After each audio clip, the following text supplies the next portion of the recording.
오늘의 본문은 마태복음 10장 1절부터 4절의 말씀이 되겠습니다. 예수께서 그의 12 제자를 부르사 더러운 귀신을 쫓아내며 모든 병과 모든 약한 것을 고치는 권능을 주시니라. 12 사도의 이름은 이러하니 베드로 하는 시몬을 비롯하여 그의 형제 안드레와 세베대의 아들 야고보와 그의 형제 요한, 빌립과 바돌로메, 도마와 세리, 마태, 알페오의 아들 야고보와 다데오, 가나나인 시몬 및 가룟 유다, 곧 예수를 판 자라. 오늘의 본문의 말씀입니다. 오늘의 제목은 공천.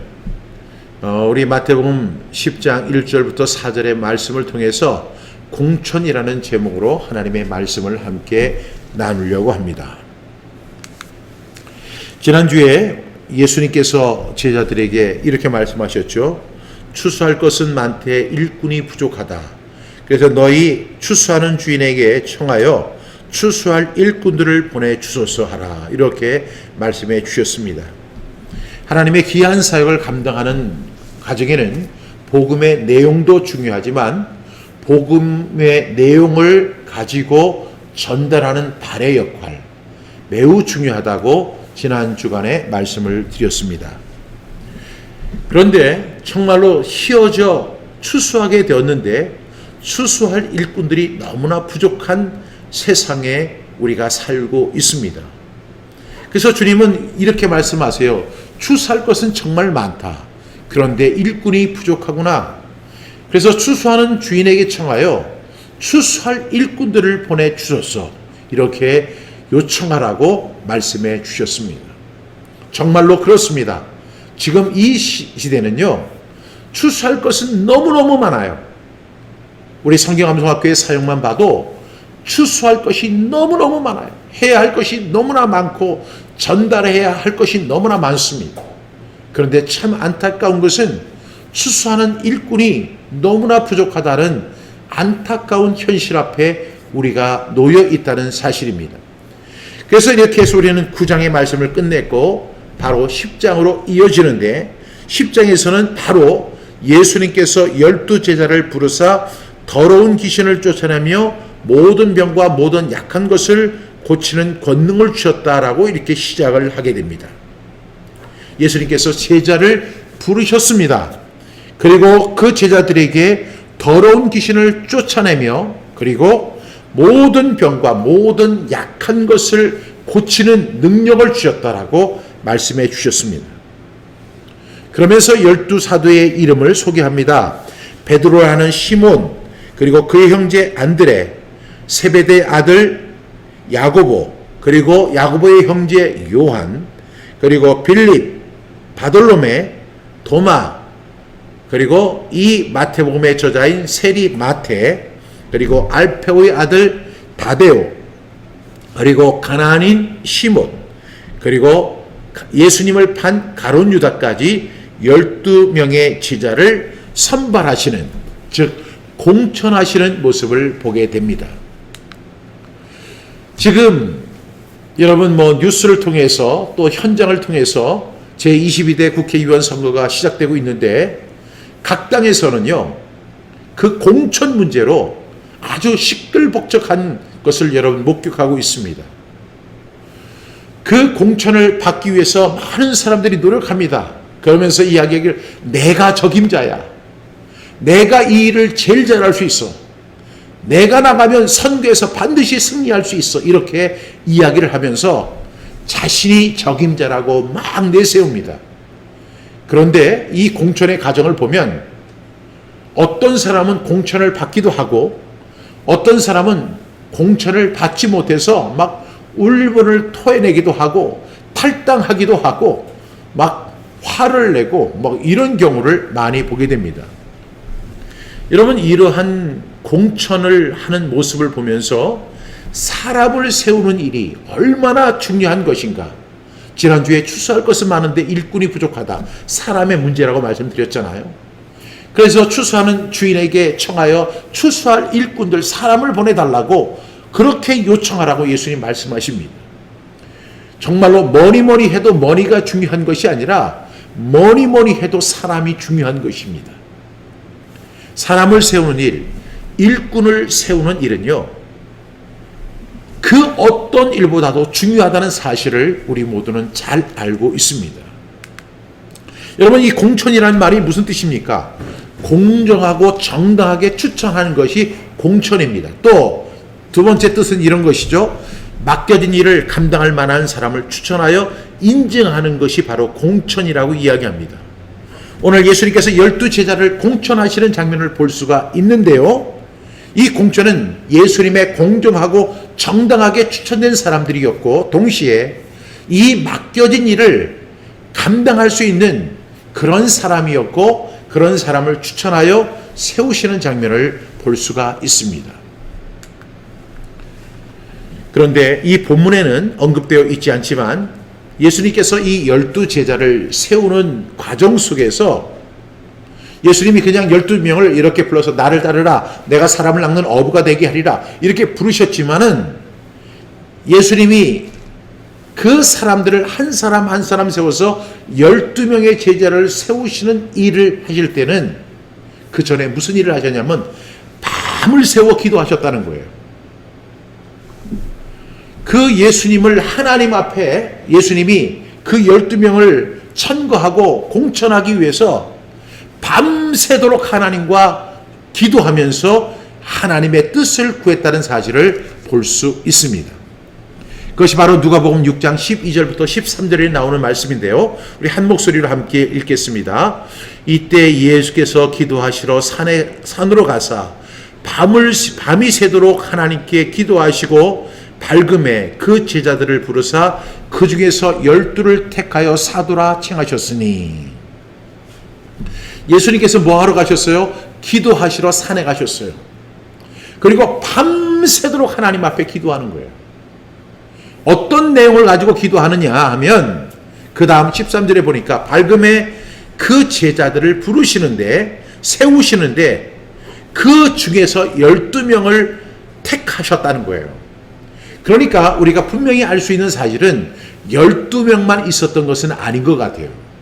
그보다 훨씬 많은 수의 사람이 있었는데 예수님은 그 중에서 12명만을 택하셨다는 것입니다.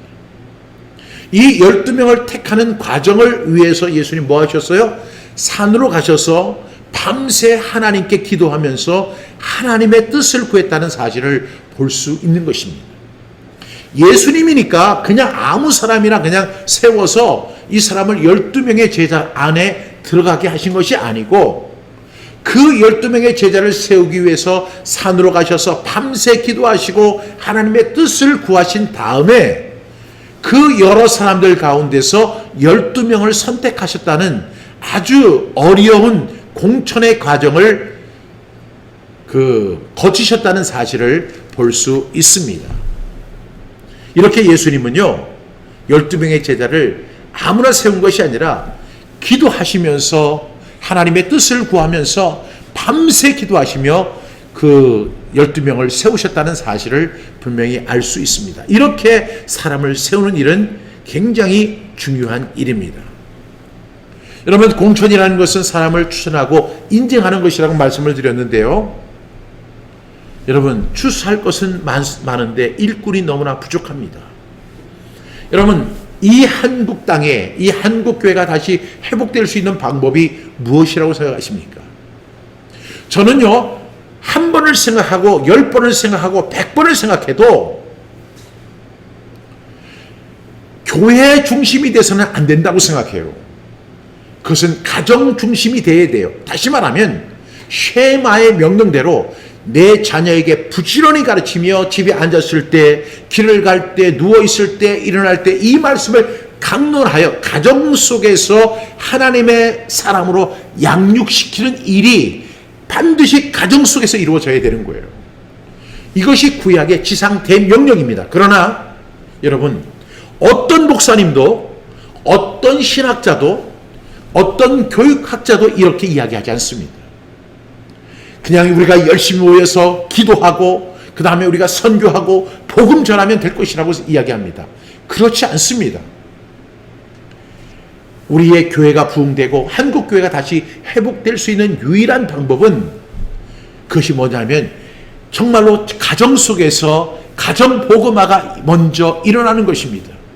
그리고 내 자녀를 하나님의 사람으로 양육시켜서 이 사람들이 이제 교회로 나와야 되고 그것을 교회의 자리를 채워야 되고 교회의 일꾼이 되고 그 역할을 계승해야 한다는 것이죠.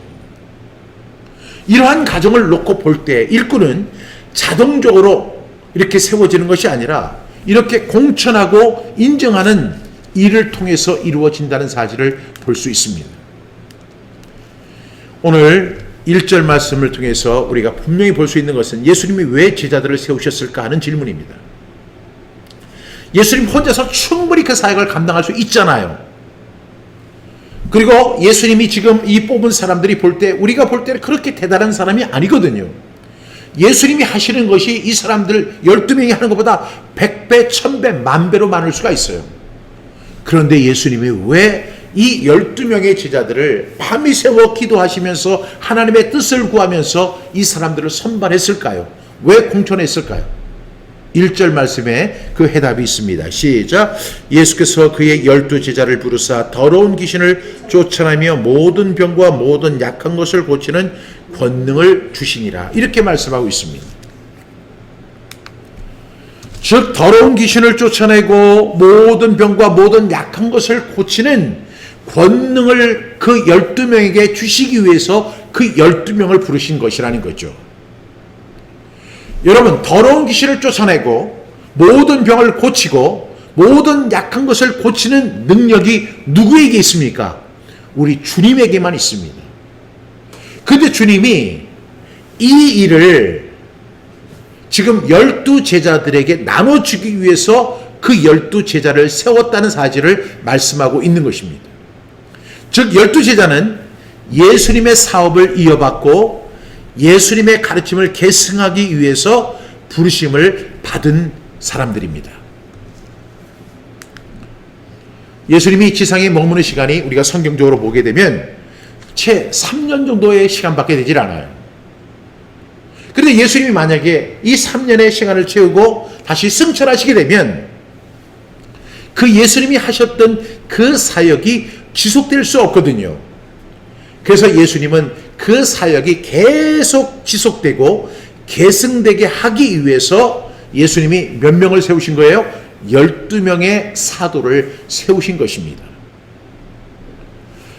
그래서 결과적으로 보게 되면 그 12명을 통해서 어떤 일이 벌어졌느냐면 예수님의 사명 그리고 가르침 그리고 그 복음이 세대를 넘어 전하게 되었고 저와 여러분 있는 이 아시아까지 이방인인 우리가 복음을 접할 수 있는 은혜를 대하게 된 것입니다. 이렇게 공천을 받은 12제자는 예수님의 사업을 이어받았고요. 예수님의 복음과 사랑과 권능을 전하는 중요한 역할을 감당하게 되었습니다. 그러면 우리는 여기서 중요한 또 하나의 질문이 있습니다. 예수님은 예수님의 사역, 그 예수님의 사업을 계승하기 위해서 12명의 제자를 세우셨는데 그러면 그 12명의 그 사도들은 그 역할을 충실하게 감당했어요. 물론 가룟 유다 같은 사람은 나중에 자살하여 그 사명을 감당하지 못했지만 그 자리를 대신하여 다른 사도가 그 역할을 감당했죠. 그러면 그 12명의 사도가 소멸되면 그들에게 주었던 사역도 소멸되는 걸까요? 그렇지 않습니다. 이 사역은 지금도 유효하다는 사실을 우리는 기억해야 합니다. 그러면 오늘 이 시대, 오늘 2024년 현재 그 예수님의 사업을 계승받아 이어받는 사람들은 누구일까요? 바로 교회와 성도들, 저와 여러분들인 것입니다. 저와 여러분들이 바로 예수님의 그 복음 그리고 그 사랑과 권능을 세상에 전하는 역할을 맡게 된 것입니다. 따라서 이 교회의 사명이나 저와 여러분의 사명은요, 명료한 것이에요. 우리가 어떻게 하면 신앙생활 잘할까? 우리가 어떻게 하면 이 우리에게 주어진 사명을 감당할 것인가? 그것은 예수님이 제자들에게 맡기셨던 그 일을 계속 진행하면 되는 것입니다. 그것이 가장 효과적인 것입니다. 그런데 어떤 분들은요, 그렇게 주님이 주신 그 사명을 이 땅 속에서 실현하고 그것을 계승하는 일에 목적을 두는 것이 아니라 교회 가서 위로받고, 교회 가서 힘없고, 교회 가서 용기 얻고, 이 세상 속에서 지치고 상했던 몸을 교회 안에서 위로받고 안식 얻고, 이렇게 생각하는 사람들이 왕왕 있다는 거예요. 물론 교회에는 그런 기능도 있습니다. 그러나 교회와 성도들의 사명은 그런 게 아니에요. 위로받고 힘없고 기쁨 얻고 다시 회복되고 하는 것이 아니라, 교회의 사명은 어디까지나 예수님께서 하셨던 그 사역, 그리고 그 사역을 이어서 받았던 12명의 사도들이 했던 그것을 2024년 오늘 현재도 저와 여러분이 그대로 감당해야 되는 것입니다. 그래서 주님께서 12명의 사도를 세우신 것이고, 그 사도를 통해서 그 계승을 계속 이루어 가신 것입니다. 그래서 부르심을 받았다라고 우리는 소개할 수 있습니다. 따라서 저와 여러분들은요, 어떻게 해야 되느냐? 오늘 이 순간에도 그 역할을 감당해야 하는 것입니다. 그것이 뭐냐? 더러운 귀신을 쫓아내며 모든 병과 모든 약한 것을 고치는 권능을 받는 거예요. 그래서 사도행전 1장 8절에 보면, 오직 성령이 너희에게 임하시면 너희가 권능을 받고, 뭘 받고요? 권능을 받고, 여기서 주셨던 그 권능을 우리가 어떻게 해요? 다시 받는 거예요. 그래서 예루살렘과 온 유대와 사마리아와 땅끝까지 이르러 예수님의 증인이 되는 것입니다. 이 일을 저와 여러분이 감당해야 하는 것입니다. 이것이 교회의 사명이고 성도들의 사명인 것입니다. 만약에 우리가 이 사명 감당하지 못하면 우리는 다음에는 공천을 받을 수 없는 그런 신세로 전락하게 된다는 것입니다. 여러분, 지금 국회의원들이요, 이제 현재 국회의원들인데 공천을 받지 못한 국회의원들이 있어요. 근데 왜 그러냐? 그 사람들이 하위 평가를 받았다는 거예요. 국회의원을 하면서 하위 평가를 받았기 때문에 이 사람들은 공천에서 탈락되는 아픔을 겪고, 그렇지만 다른 사람들은 다 아는데 자기들만 모르는 거예요. 왜 내가 공천에서 탈락해야 하느냐? 내가 얼마나 대단한 사람인데, 내가 얼마나 의정 활동을 열심히 했는데, 뭐 이러면서 막 억울하다, 나는 이건 받아들일 수 없다, 이렇게 이야기하지만 그 심사를 하는 사람들은 아주 냉정하더라고요. 당신은 하위 10%에 속한 사람이요, 당신은 하위 20%에 속한 사람이요, 그래서 당신은 공천을 줄 수 없어, 이렇게 이야기를 합니다. 공천을 받아야 국회의원이 될 수 있는데 공천을 받지 못하는 신세로 전락하게 된다는 거예요. 그건 뭐냐면, 현재 국회의원이라 할지라도 4년간의 의정활동을 보면서 이 사람이 공천 받을 수 있는 사람인지 받지 못할 사람인지 그렇게 가려지게 된다는, 옥석이 가려지는 결과들이 나타난다는 것입니다. 만약에 여러분들이 국회의원이 되었다고 기득권만 누리고 그 국회의원들이 주는 혜택만 가지고 히히거리고 좋아하다가 4년 금방 가잖아요. 그리고 그 다음에 공천 못 받는 경우가 엄청 많습니다. 여러분, 그러한 사람 되지 말아야 돼요. 주님께서 우리에게 주신 그 사명이 있어요. 예수님의 사업을 우리가 받았다면, 우리는 공천을 받았다면 이 공천을 가지고 열심히 그 역할을 감당해야 될 줄로 믿습니다. 교회와 성도들이 마찬가지죠. 여러분, 교회와 성도들은요, 어떤 자세로 살아가야 하냐면, 이 세상을 살아갈 때 유람선을 탄 게 아니라고요. 유람선 타고 지금 강물이 너무 좋으네, 세상이 좋네, 이 선상에서 뷔페를 먹으니까 너무너무 맛있네, 이러고 있을 때가 아니라고요. 우리는 유람선을 탄 존재가 아니라 전투선을 탄 존재라는 사실을 우리가 알아야 돼요. 그렇지 않으면 우리는 어떻게 된다고요? 공천받지 못한다는 거예요. 버림받는다는 거예요. 그 대표적인 케이스가 어디냐면 라오디게아 교회가 그랬습니다. 그래서 우리 한번 요한계시록 3장 15절부터 16절 말씀 함께 읽어보겠습니다. 내가 내 행위를 아노니 내가 차지도 아니하고 뜨겁지도 아니하도다. 네가 차든지 뜨겁든지 하기를 원하노라. 내가 이같이 미지근하여 뜨겁지도 아니하고 차지도 아니하니 내 입에서 너를 토하여 버리리라. 이렇게 말씀하고 있어요. 공천 탈락이 확정되는 순간입니다. 그러니까 우리는 다 뭘 받았어요? 사명을 받았어요. 예수님의 사업을 계승받은 사람들이에요. 그런데 이것이 영원한 기회가 주어지는 게 아니에요. 일정 기간 동안 그 사역에 우리가 전념하면 그 다음에도 공천받습니다. 공천받아서 우리가 그 사명을 계속 진행할 수 있습니다. 그런데 라오디게아 교회와 성도들은 그렇지 아니했습니다. 그들은 어떠냐면 차지도 아니했고 뜨겁지도 아니했어요. 여러분, 더운 여름날에 찬물을 먹든지 아니면 뜨거운 물을 먹든지 해야 되는데 미지근하면요 먹기 싫습니다.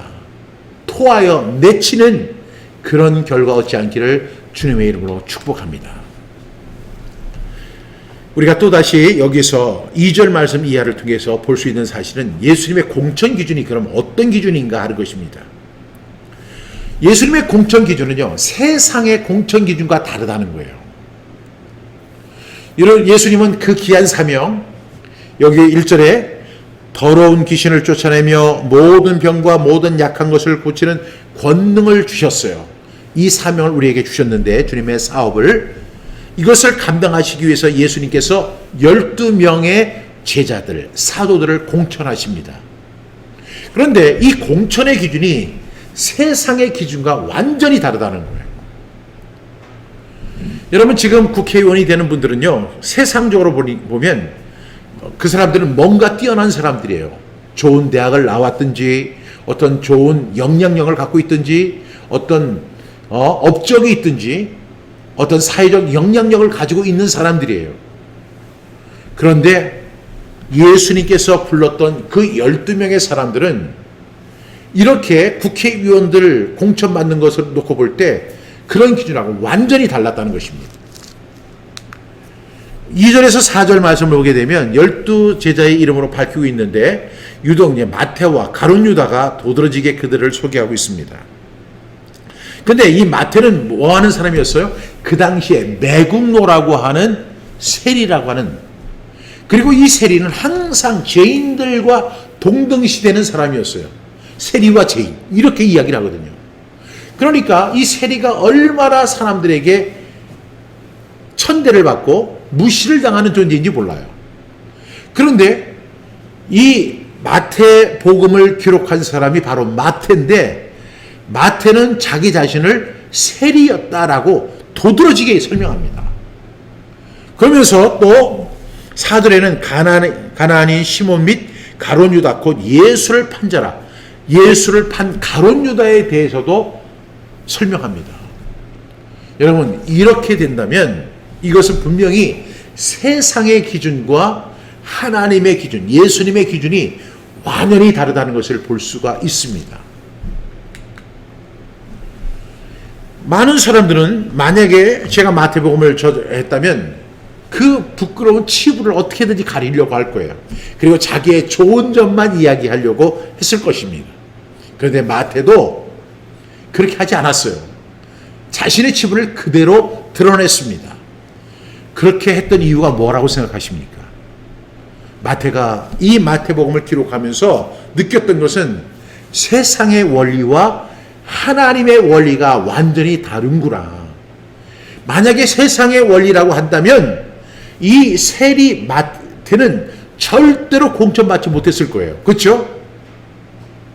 분명히 공천받지 못했을 거예요. 세상의 기준이라면. 매국노라고 하고 자기 민족을 팔아먹고 자기 민족의 피를 빨아먹는 그런 역할을 했던 사람인데 그런 사람들이 어떻게 세상의 기준에 의해서 공천을 받을 수 있겠어요? 설령 공천을 받았다가도 탈락할 수밖에 없었을 거예요. 그런데 마태는 예수님이 하신 일을 기록하면서 깨달은 거예요. 뭘 깨달았냐면 세상의 원리는 분명히 존재하지만 세상의 원리와 하나님의 원리, 예수님의 원리가 다르구나. 이런 사실을 알았기 때문에 자신의 치부도 그대로 드러낼 수 있었다는 거예요. 이러한 부분은 성경 전체에서도 우리가 볼 수 있습니다. 그 마태복음 1장에 보면 정말로 그 다말 같은 여자, 이런 사람들도 쓰임받고 성경에 기록될 정도로 세상의 원리와 하나님의 원리는 다르다는 사실을 우리가 분명히 이해할 수 있습니다. 즉 우리가 이 말씀을 통해서 분명히 볼 수 있는 사실은 예수님의 제자, 이 역할을 감당하는 사람은 누구나 될 수 있는 것이고 동시에 누구나 되어야 하는 거예요. 누구나 될 수 있는 거죠. 그리고 반드시 우리가 그 역할을 감당해야 한다는 사실을 우리에게 오픈되어 설명하는 것입니다. 어떻게 보면 예수님의 선택은 지극히 평범한 사람을 선택하신 것입니다. 예수님의 제자들은 어부였고 세리였고 자영업자였고 우리가 볼 때 단순하고 소박한 사람들이었어요. 그들 가운데는 부자가 없었습니다. 그들 가운데 교육 수준이 높은 사람도 없었습니다. 그들은 평범한 사람들이었고 그들은요 사람들에게 오히려 천시받던 사람들도 대부분이었습니다. 근데 예수님은 왜 그들을 공천했을까요? 그것은요 예수님을 믿는 것이나 예수님의 제자가 되는 것이나 예수님의 사도가 되는 것은 저와 여러분처럼 누구나 될 수 있다는 사실을 말씀해 주시는 거예요.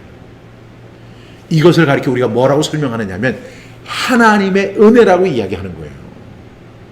똑똑하고 잘나고 많이 배우고 부자고 명성이 높고 영향력이 있고 그런 사람을 뽑아가지고 하나님의 일을 맡긴다고 하면 어쩌면 더 효과적일 수 있을지도 몰라요. 예수 믿는 것도 마찬가지입니다. 똑똑한 사람이 예수 믿고 부자가 예수 믿고 그리고 잘 나가는 사람들이 예수를 믿는다면 그것은 어쩌면 당연할 수 있어요. 그런데 주님은 우리를 부르실 때 정말로 세리 같고 예수님을 팔 정도로 그렇게 나쁜 사람들임에도 불구하고 우리를 선택해 주셨고 우리를 예수 믿게 하셨고 우리를 제자로 삼아 주셨고 우리들에게 그 사명을 감당하도록 도와주신 거예요. 이것을 우리는 은혜라고 하지 않을 수가 없는 것입니다.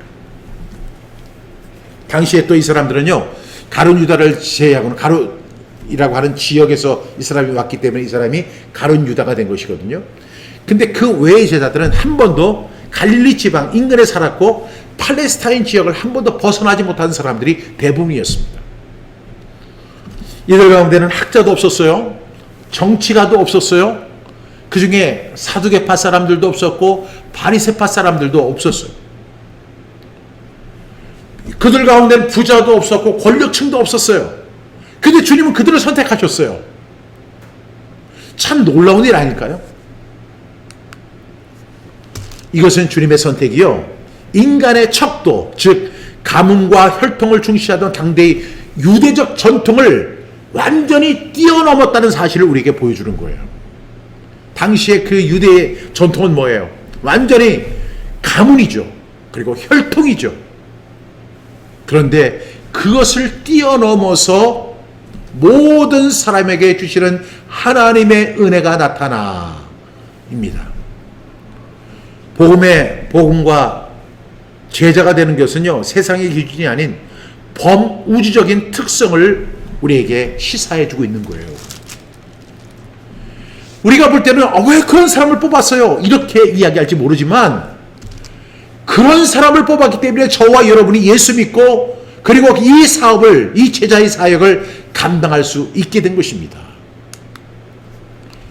그것을 사도 바울은 이렇게 설명합니다. 고린도전서 1장 26절부터 29절 말씀 시작. 형제들아 너희를 부르심을 보라.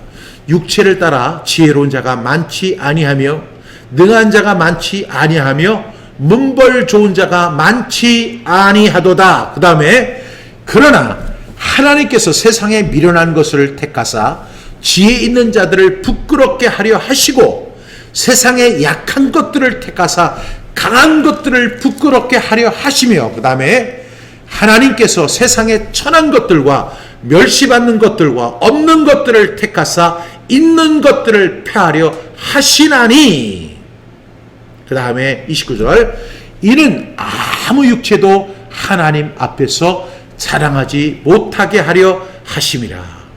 아멘입니까 여러분? 아멘이에요. 그렇기 때문에 저와 여러분이 구원받은 것이고 그렇기 때문에 저와 여러분이 주님의 지상태 명령을 받아서 그 일을 수행할 수 있는 자리에 서게 된 거예요. 만약에 똑똑하고 부유층이고 그리고 권력층이고 그리고 학자고 이런 사람만 선택했다면 저와 여러분은 어쩌면 그 선발에서 그 공천에서 제외됐을 거예요.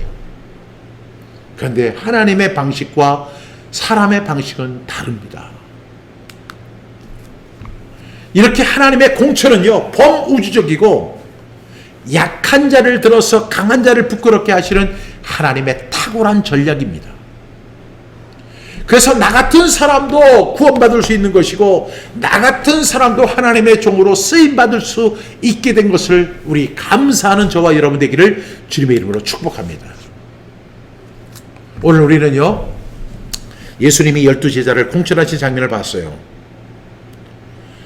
우리는 이제 여기 10장 아니라 마태복음 28장도 우리는 다 읽은 사람들이기 때문에 그 결말을 알고 있지만 우리는 그 전에 예수님이 이들을 선발하는 공천하는 과정을 잘 살펴봐야 돼요.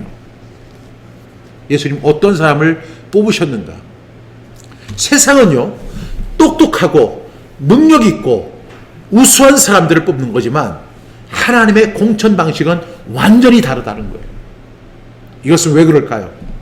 하나님의 생각과 우리의 생각, 인간의 생각은 다른 거예요. 마치 하늘과 땅의 차이처럼 말입니다. 이렇게 다른 것입니다. 그래서 다시 한번 우리가 하나님의 은혜에 감사할 수 있는 것은 그래서 저와 여러분이 구원받았고 저와 여러분이 제자로서 부르심을 받고 지상에서 가장 큰 명령이라고 하는 지상대 명령을 우리가 부여받게 된 거예요. 이것은 절대적인 하나님의 은혜입니다.